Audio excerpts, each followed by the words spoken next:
So in the last class, we studied about the service marketing and we studied about the characteristics of service marketing. In that, we completed the 4-5 points, and the first one is variability, intangibility, inseparability, and perishability. So inseparability is something which is basically known as कि जहाँ पर आपका जो service provider हो, whoever is your service provider, you cannot able to separate the service from the service provider. यानी आपको वो service देगा, आपको एक्सपीरियंस करना है, लेकिन उसके नॉलेज, उसकी स्किल को आप उस सर्विस प्रोवाइडर से अलग नहीं कर सकते. प्रोडक्ट अगर खरीदना है, एक पानी का बॉटल खरीदना है, तो we can pay 10 rupees and we'll get the ownership of this bottle.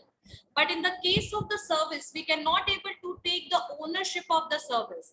We can only get the experience, but we cannot able to buy the service like that. मतलब हम सर्विस को खरीद सकते हैं, लेकिन सर्विस का ओनरशिप नहीं मिल जाएगा. Service we can take, like for example, if you are going to a particular parlor, अगर आप किसी parlor में जा रहे हो, beauty parlor and something, whatever the men's parlor, for example, Kunal, if you are visiting there and you want haircut, तो आपको hair cut दे देगा. He is going to give you service, but उसके hair cut करने का skill तो आप नहीं ले सकते ना. हेयर कट का उसका ओनरशिप तो आप नहीं ले सकते. सो हमेशा याद रखिए कि service is related with the knowledge, skill and experience. That is activities which is for providing benefits to the consumer, right? We cannot able to take the ownership, or we can say that we cannot able to separate the service from the service provider, but we can take the experience of that.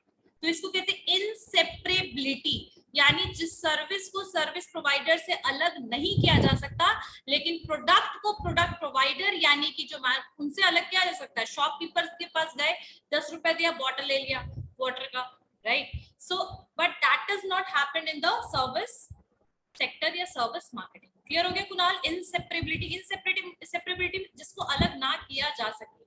Clear हो गया Kunal? Kunal? Yes, ma'am. बीच में voice अटक रहा है. In today's class, we are going to start the international marketing. What is the meaning of international marketing? What is the characteristic of international marketing? ठीक है, इसके बारे में आज हम थोड़ा इंट्रोडक्शन पार्ट करेंगे. The next class we are going to complete the further topics. But you are clear with all the topics, whatever we discussed in the last class, Kunal? Clear हो गया सब point? Okay. Yes, ma'am. So what is the meaning of international marketing? Ever you heard? कभी आपने ये word सुना है कि मेरा ये जो प्रोडक्ट है मैंने चाइना से मंगवाया है, मैंने पाकिस्तान से मंगवाया है, मैंने यूएस से मंगवाया? This kind of words we always used, right? कि हाँ यहाँ से परचेज किया, ये प्रोडक्ट जो है ये यहाँ का नहीं है, ये लंदन का प्रोडक्ट है. So this why this is happening? क्यों ये सारी चीजें पॉसिबल हो रही है? Because of the international marketing and international trade.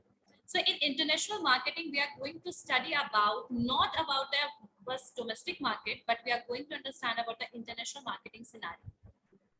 Out मतलब या बोल सकते हैं after boundary, what is the situation of the marketing? Like India का अगर ये boundary है, तो इस boundary के बाहर जो भी transactions हो रहे हैं, जो भी marketing हो रहे हैं, वो कैसे कर रहे हैं, उसको हम पढ़ेंगे international marketing. साथ साथ में we are going to complete all the types of the institutions which is basically in between the international marketing, and how many companies are there for doing the trading, foreign trade वगैरह में कौन-कौन सी आपके institutions हैं, कौन-कौन सी companies, उसके बारे में पढ़ेंगे. साथ साथ में we are going to understand about the complications which is available in the international marketing scenario. So all these are the major topics in the international marketing. But before starting that, let's write about what is the meaning of international marketing.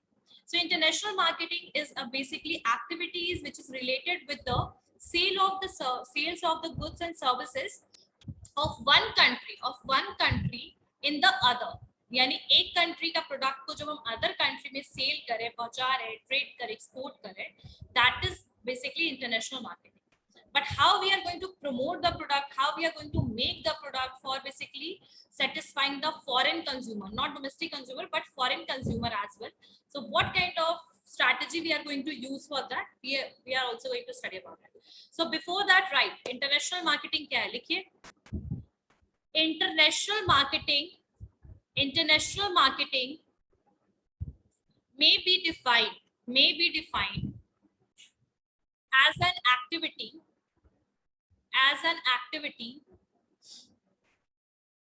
as an activity. International marketing may be defined as an activity related to the, Kunal, you are able to hear me? Kunal, Yes, ma'am. Ma'am थोड़ा wire से टकरा हो. international marketing may be defined as, international marketing may be defined as, international marketing may be defined as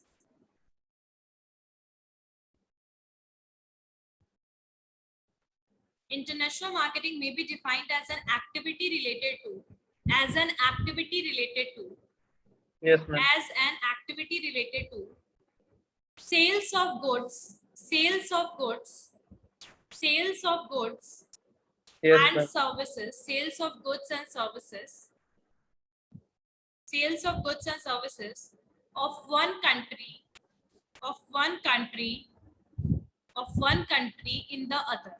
Yes, ma'am. International marketing may be defined as an activity related to the sales of goods and services of one country in the other. यानी कि एक country किस तरीके से दूसरे country में product को, service को सेल करता है, किस तरीके से मार्केट में बेचता है, कौन कौन से political economical issues they have to face, that we are going to understand it in the international marketing. But the international marketing consists all the activities which is related with the sales of goods and services, but that is not going to happen in the domestic country, but we are going to basically engage in the international market as well, means cross the border, means out after border, हो सकते हैं India के border से बाहर जब हम कोई product को सेल करते हैं. ठीक है, लिख लिया. Country in the other. आगे लिखिए subject to the rules and regulation, subject to the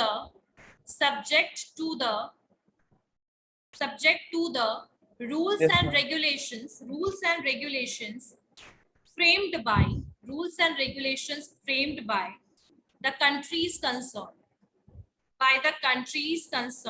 subject to the rules and regulation framed by the countries concerned. What does it mean? कि यानी कि जैसे अगर इंडिया में कोई प्रोडक्ट को सेल करते हैं हम, जैसे मान लीजिए कि कोई चीज दिल्ली में बन रहा है, ऑल ओवर इंडिया में सेल हो रहा है, that is very much easy because we are dealing in the domestic market. But when we are dealing in the international market, we have to follow the rules and regulations, those rules, regulations and policies which is made by the other country as well. Like अगर India का कोई भी, India में अगर मान लो कोई marketing जो है वो यूएस में कर रहा है, इंटरनेशनल मार्केट में कर रहा है, तो कंट्री यहाँ इंडिया का जो भी रूल्स एंड पॉलिसीज होगा, लेकिन that is not going to work in the US as well, because वहां का गवर्नमेंट अलग है, वहां कंट्री अलग है, तो रूल्स एंड रेगुलेशन जो भी होगा वो फ्रेम किया जाता है अलग फॉर द इंटरनेशनल मार्केट. ठीक है, अब यहाँ मार्केटिंग एक्टिविटीज हो गया, ऑपरेशंस हो गया, हर एक कंट्री का वो बेसिकली डिफरेंट होता है. क्यों डिफरेंट होता है? Because of some external factors, अलग अलग फैक्टर्स को देखते हुए.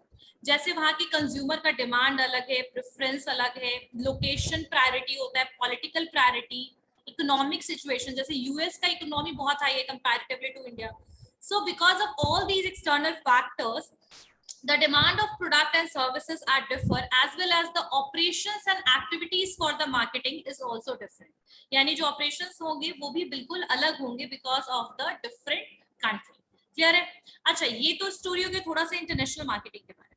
अगर मैं बोलूं आपको कि मैकडोनल्ड है, डोमिनोज है, केएफसी है, ये कोई भी इंडियन कंपनी नहीं है, ये सारे आउट ऑफ इंडिया की कंपनीज है, but still they are working in India because of the international marketing. ठीक है, इंटरनेशनल मार्केटिंग की वजह से, इंटरनेशनल मार्केटिंग क्यों इतना ज्यादा प्रॉपर्ली स्मूथली प्रोसेस हो रहा है? Because of the globalisation. Globalisation जैसे आया वैसे ही इंटरनेशनल मार्केटिंग का कंसेप्ट भी पूरे ऑल ओवर वर्ल्ड में the people, the companies are easily able to sell the product, easily able to provide the franchisee, easily able to basically open the subsidiary companies. So because of all these reasons, the nowadays the international marketing become very smooth. ठीक है, अब हम अगर बात करें आपके कुछ और भी इसका, अगर हम देखें फैक्टर्स वगैरह को देखें इंटरनेशनल मार्केटिंग का. खैर इससे पहले एक डेफिनेशन है जो फिलिप कोटलर ने दिया है. फिलिप कोटलर के द्वारा एक डेफिनेशन गिवन है. डेफिनेशन उन्होंने ऐसे मार्केटिंग का दिया है. कोटलर क्या बोलते हैं मार्केटिंग को लेकर के? ये मार्केटिंग एक एनालिसिस है, प्लानिंग है, एनालाइज करना. ठीक है, एनालाइज किसको करना? मार्केट को एनालाइज करना, प्लान करना कि कौन सा प्रोडक्ट बनाना चाहिए, और वो प्लानिंग को फिर वापस से लागू कर देना, यानी इम्प्लीमेंट कर देना कहाँ पर, और बाकी साथ साथ में प्रोग्राम्स को कंट्रोल करना, क्वालिटी कंट्रोल को मैनेज करना, ये सारा जो है बेसिकली, और वो भी किसके लिए, फॉर द ऑडियंस। तो ये कहते हैं कोटलर कि ये होता है आपका मार्केटिंग। खैर मार्केटिंग तो चलिए ठीक है, अब इंटरनेशनल मार्केटिंग का हम थोड़ा सा और भी कुछ टॉपिक्स देख लेते हैं। What are the topics of the international marketing. So ये तो हुआ इंटरनेशनल मार्केटिंग। अब इंटरनेशनल मार्केट की क्या क्या कैरेक्टरिस्टिक्स है, तो उसको लिखते जाते हैं एक एक करके, फिर मैं उसको एक एक इलैबोरेट भी करती जाऊंगी। चलिए लिखिए फर्स्ट पॉइंट, देखिए characteristics of the international marketing. Characteristics of the international marketing.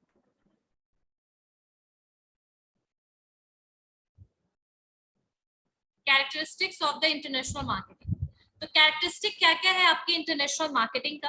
तो सबसे पहला है different legal system. So the legal system, the laws and regulations are different in different countries. US का लॉ अलग है, लंदन या बोल सकते हैं आपकी यूके यूनाइटेड किंगडम का अलग है। फिर अगर हम बात करें इंडिया का, तो यहाँ रूल्स एंड रेगुलेशन अलग है। बहुत सारे कंट्रीज में डेमोक्रेसी है, बहुत सारे कंट्रीज में, कुछ कंट्री में monarchy system is also there. So we can say that the legal system can be the different because of the different companies. So the first characteristics of the international marketing is that different legal system. अब कुछ EU जो company आती है, EU जो sorry EC जो है आपकी European countries है, उनके लॉज बिल्कुल दूसरे कंट्री से अलग है, ठीक है।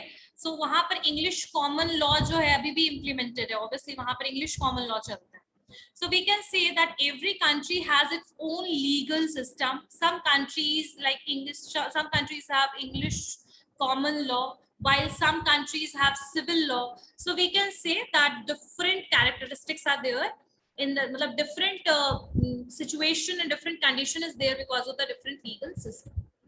Second one, and legal system अलग होने की वजह से कई बार बिजनेस पर्सन को, बिजनेसमैन को, कंपनीज को बहुत सारे प्रॉब्लम से फेस करना होता है। बिकॉज जरूर हो सकता है जो उनका बिजनेस ट्रांजेक्शन हो इंडिया में वो लीगल हो और वो दूसरे कंट्री में हो सकता है इलीगल भी हो सकता है, या फिर वो डिफरेंट हो सकता है, प्रोसीजर डिफरेंट हो सकता है।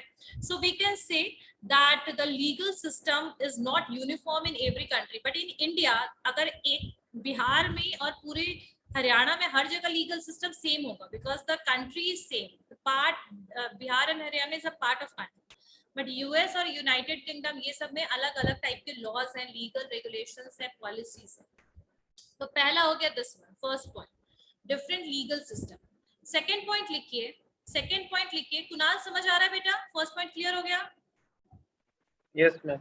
सेकेंड पॉइंट लिखिए, मार्केट कैरेक्टरिस्टिक्स, ठीक है।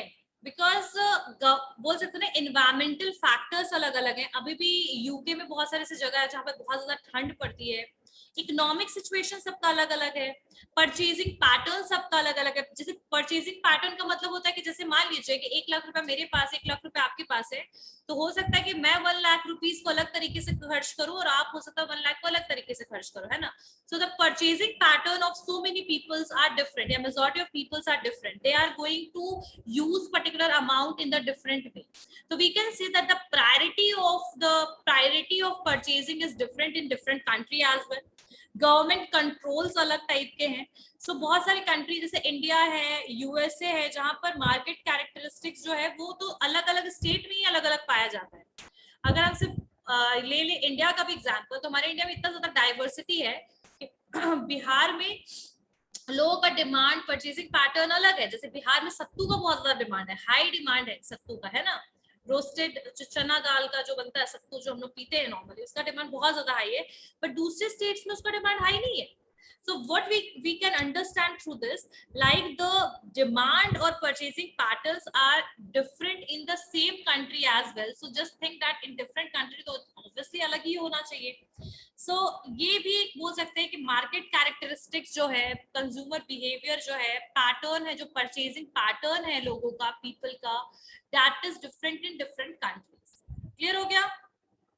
समझ में आया? मार्केट कैरेक्टरिस्टिक अलग है। थर्ड है monetary system. Third one is monetary system. तो the second third one is monetary system.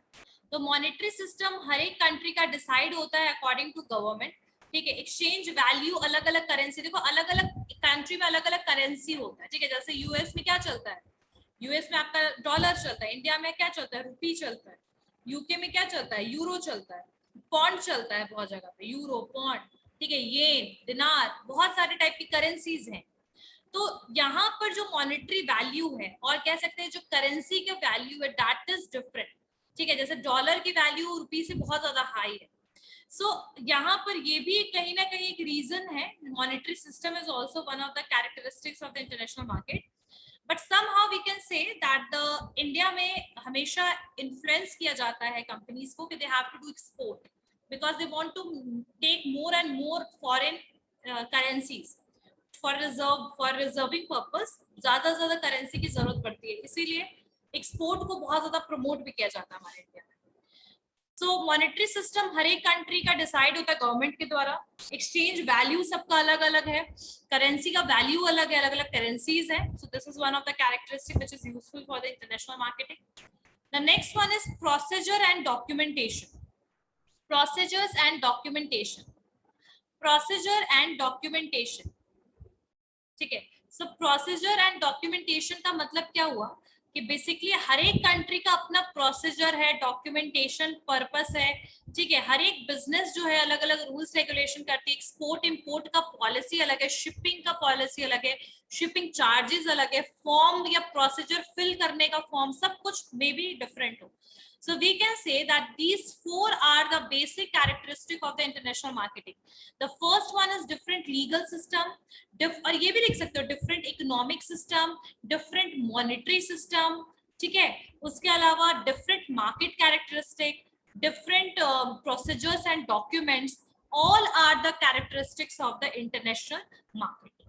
Clear हो गया यहाँ तक? Done? Yes, ma'am. नेक्स्ट जो टॉपिक है लिखिए, सिग्निफिकेंस ऑफ इंटरनेशनल मार्केटिंग।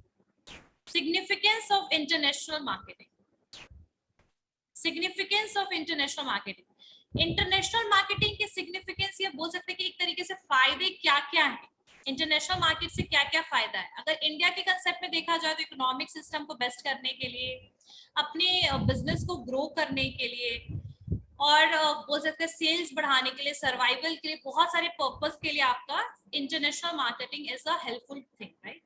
ठीक है, चलिए इंटरनेशनल मार्केट का पहला पॉइंट कर लेते हैं सिग्निफिकेंस। तो लिखिए survival, survival.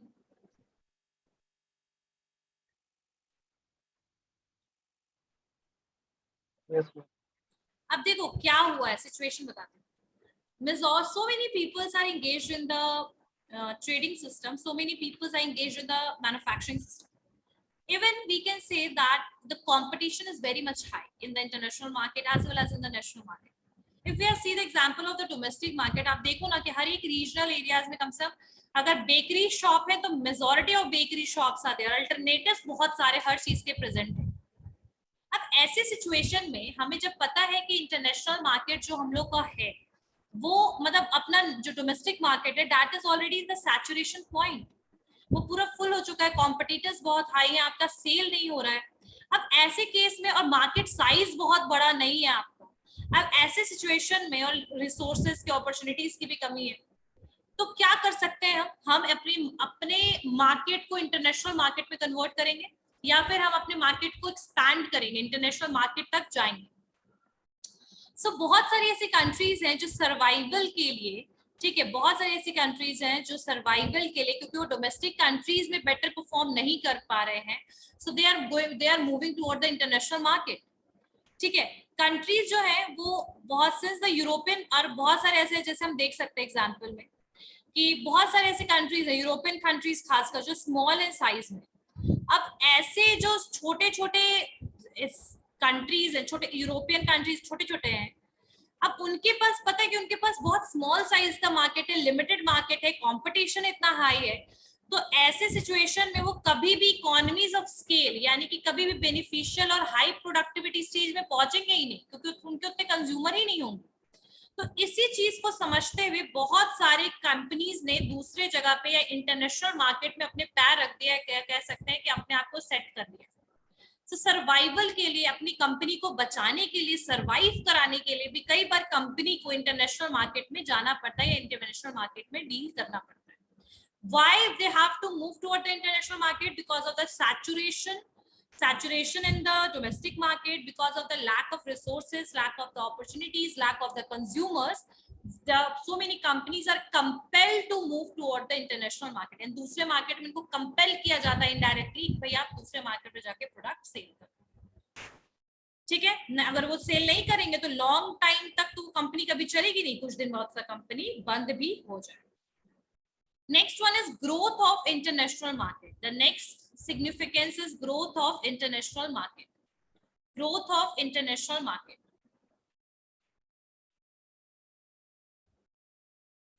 As we all know that the potential customers are available everywhere. यानी कि वैसे customers who are able to purchase the product is available everywhere.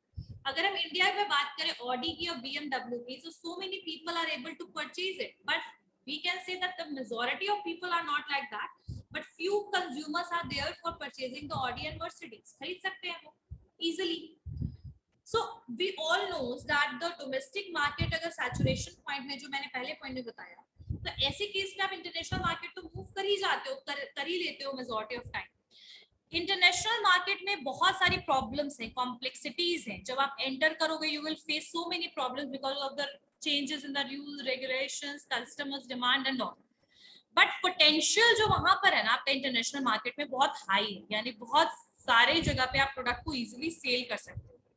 इसीलिए बहुत सारे कॉम्प्लेक्सिटीज के होने के बावजूद जो कंपनी है वो इंटरनेशनल मार्केट में मूव करती है.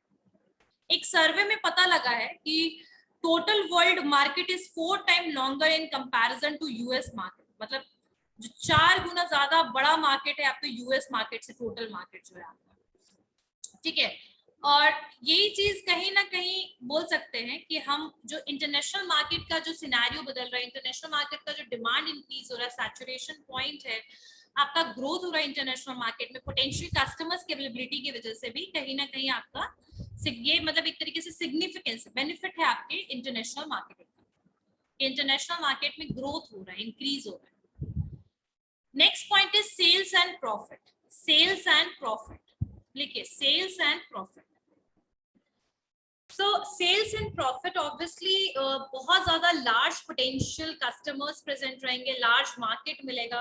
तो ऐसे सिचुएशन में आपकी सेल्स तो इंक्रीज होगी और आपका प्रॉफिट भी इंक्रीज होगा.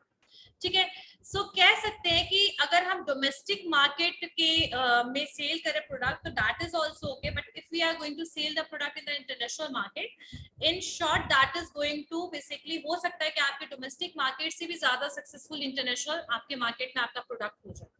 जैसे कोका कोला ले लो, Coca Cola is a part of the Nestle, right? No, Coca Cola is not a part of that.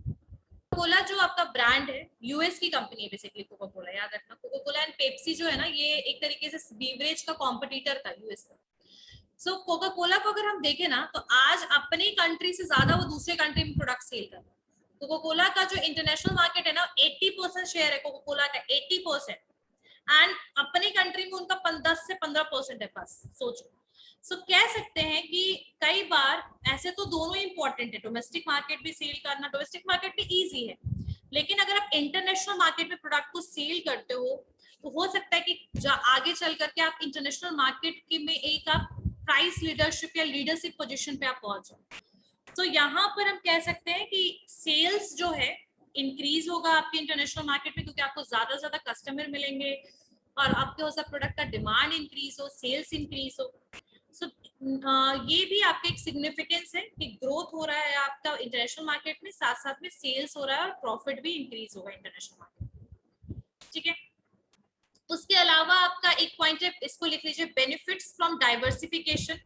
Benefits from the diversification. Benefits from the diversification.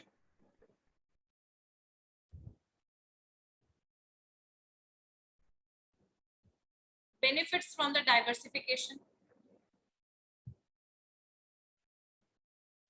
ठीक है, सो इन्वेस्टर्स जो हैं वो बहुत ज्यादा मतलब ग्लोबल डाइवर्सिफिकेशन की वजह से मतलब कह सकते हैं अलग अलग कंट्रीज, अलग अलग फॉरेन डायरेक्ट इन्वेस्टमेंट, अलग अलग इन्वेस्टर्स आपके कहीं ना कहीं कुछ कुछ डिमांड प्रोडक्ट का बहुत ज्यादा इंक्रीज हो जाता है, रिसेशन और एक सीजनल फैक्टर्स होते हैं, जैसे क्लाइमेटिक चेंज होता है।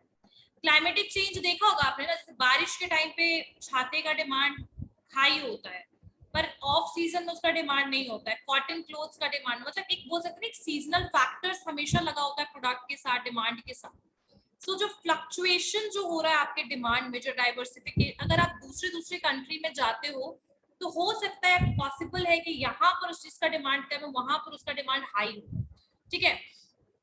The sales of the product is fluctuated adversely due to the variables such as the climatic changes, ठीक है। इसी की वजह से हम कह सकते हैं कि the risk is always involved in some product. For minimizing the risk, what we can do, we have to sell the product in the international market.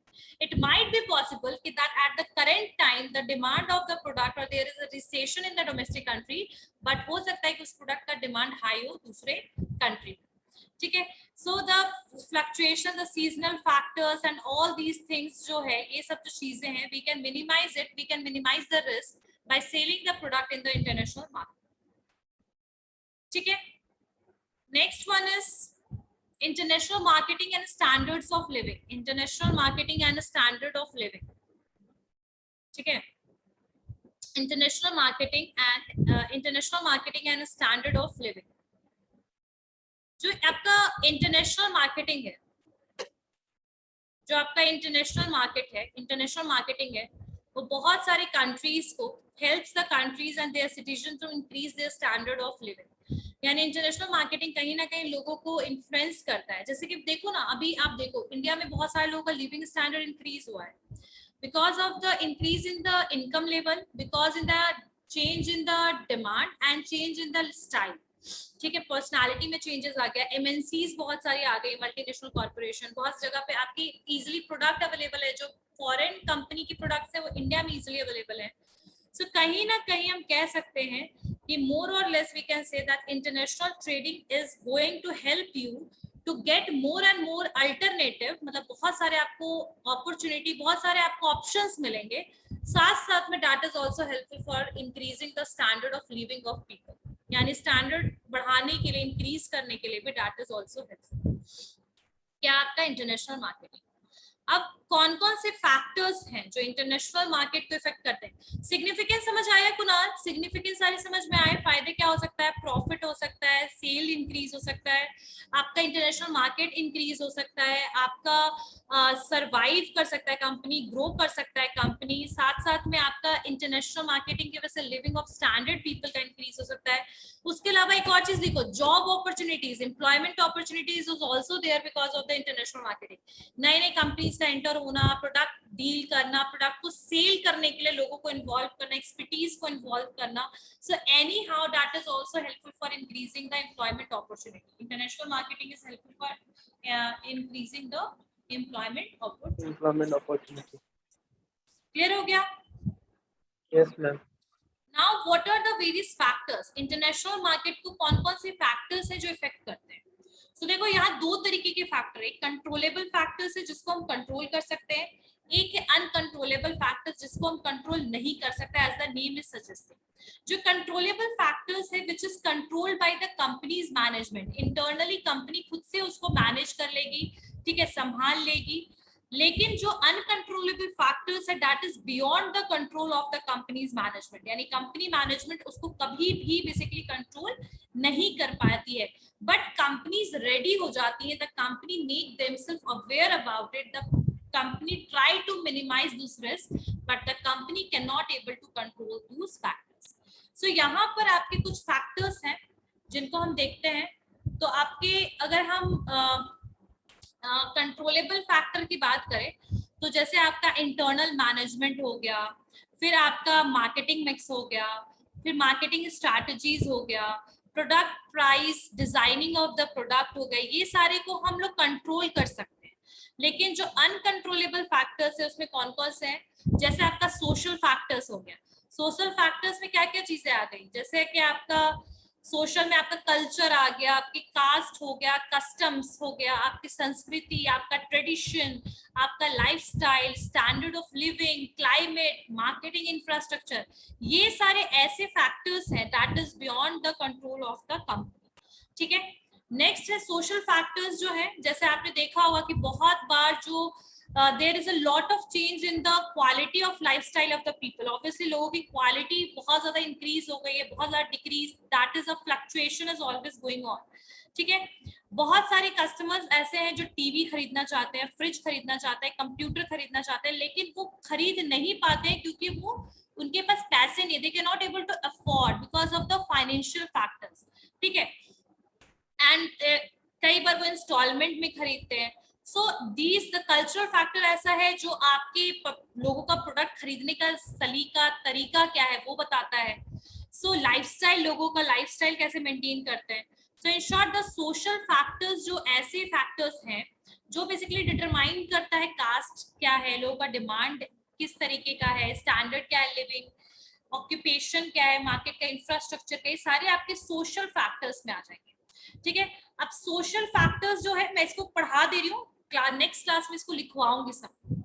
Next है आपका इकोनॉमिक फैक्टर्स। तो इकोनॉमिक फैक्टर्स में आपके अगर हम international marketing की बात करें तो इकोनॉमिक फैक्टर में आपका EXIM policy, export import policy क्या है कंट्री का, कॉमर्शियल पॉलिसी का मतलब समझते हो, जो चीज से हमें पैसा आता है, जैसे बोलते हैं ना कॉमर्शियल प्रॉपर्टी है, मतलब कि यहाँ पर जो प्रोडक्ट है सेल हो रहा है, ऑफिस है, तो उसको कॉमर्शियल प्रॉपर्टी कहते हैं। उसी तरीके से commercial policy something which is related with the financial terms. Financial terms क्या है कंट्री का।